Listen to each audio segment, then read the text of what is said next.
স্নান করিতে।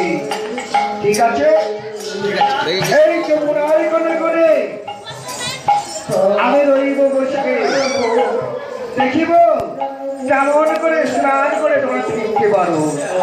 তুমি রাত্রে বলেছিলে সে ভগবানকে আমরা জগৎ স্বামী পেতে চাই, তাই শ্রীকৃষ্ণ ভগবান আমার নৃত্য করতে করতে যমুনার করে করে ঘুরে বেড়াচ্ছে কেমন করে। নমস্কার, আমরা বলেছিলাম একটা কদম গাছ, একটা টেবিল পাচ্ছি, আর সেই কদম গাছ দেখতে পাচ্ছি না। শ্রীকৃষ্ণ ভগবান যে কদম গাছ আছে সেই কদম গাছটা এই